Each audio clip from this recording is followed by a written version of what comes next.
Last week, we began the book of Bamidbar. We are in the wilderness, a vast land which we have to cross so that we arrive in the promised land. In order to begin this journey, the first step, as we did last week, is to count the people and assign their tasks. This week, we read Parashat Naso, a text that begins as a continuation of that counting of last week. Then comes the laws of Sotah, the wife accused by her husband of infidelity, where the jealous husband brings her to the priest, who mixes sacred water with dust from the tabernacle floor and written curses, and dissolves everything together in the water, making the woman drink it. Sagging and distension would prove her guilt, while remaining unharmed would prove her innocence. Right after that, we read about the rules for Nazirite vows, a voluntary separation from the community and dedication to God, requiring the individual to abstain from wine, grape products, and contact with dead bodies, and to allow their hair to grow. Then, from the juxtaposition of the bureaucratic task of counting, the violence of Sotah, and the ambiguity of the Nazirite vows, comes an eternal link sustained by our communities to this day, the famous threefold priestly blessing. Speak to Aaron and his sons, thus shall you bless the people of Israel. Say to them, God bless you and protect you. God make her face shine upon you and be gracious to you. God lift up her face upon you and grant you peace. A blessing that survived across time because it doesn't belong to the priests anymore. It belongs to the Jewish people. Reading this week's parasha and trying to find a message to share with you today, I caught myself analyzing the whole text and its sequence rather than one specific part, as we traditionally do. Maybe because we are in what feels like the eye of a storm. War in Israel, anti-Semitic attacks around the world, a Jewish crisis of identity.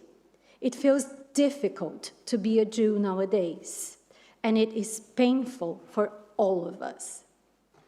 Recently, I have found theology whilst watching Netflix with my family. A series called 1883, a spin-off from the acclaimed Yellowstone. It has one of the most beautiful texts that I've recently encountered.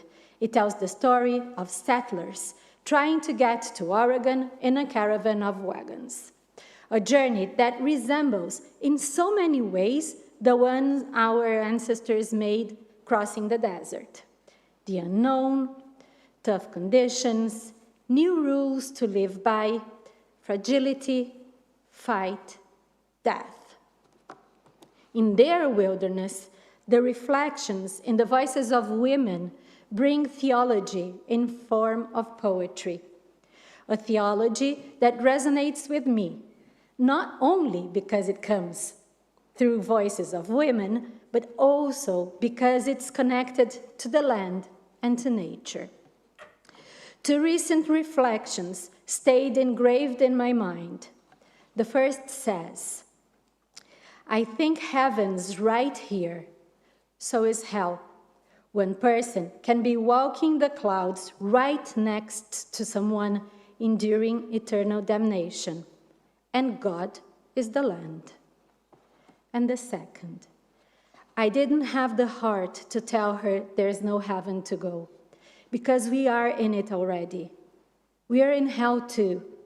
They coexist right beside each other, and God is the land. The concept of hell and heaven, as described in the series, is very Christian. However, during these dark days that we are living, when fear is beginning to grow as part of our Jewish identity in the world, when we see hatred and violence spreading around us, we can easily understand and relate to these concepts as the extremes we find in life, the good and the bad. Heaven lies in the beauty of small moments, being with our loved ones, soulful music, prayer in community. We are in heaven when we get to be thankful for health, love, and caring. We are in heaven every time we get to smile. However, we are in hell when we understand that, as Jews, we are back in times of fear. We are in hell when we understand the injustice and pain that surrounds us and we feel powerless. Hell is where blood cries from a land where there should be milk and honey. We are living in times when we understand that it is true. Hell and heaven coexist with each other, and God is the land, spitting fire instead of blessings. A few weeks ago in Leviticus chapter 25, verse 23, we read God saying, "The land is mine," meaning that we come and go, but the land was here before us and will be after we are gone. In 1883, we hear that God is the land, because the land causes good and bad, pleasure and suffering, sustenance and death, all at the same time. God is the land because it is impossible to grasp its magnitude. It is under our feet no matter where we are.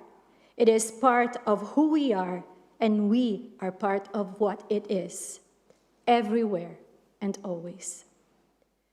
We learn in the reading of Nassau that duty, injustice, affliction, and blessing can be found in the very same place. Or, as expressed in 1893, good and bad walk hand in hand around us, and God is the land. When times like the ones we are living come, we need the courage to be counted, to understand and fight injustice wherever we see it, to understand that affliction is not divine, rather, it's a sin.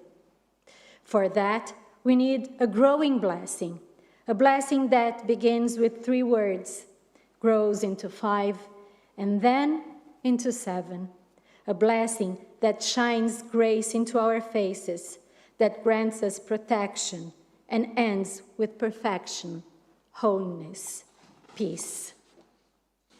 During these times, when hell and heaven coexist in our lands, wherever we are, may we find holy blessings. Shabbat Shalom.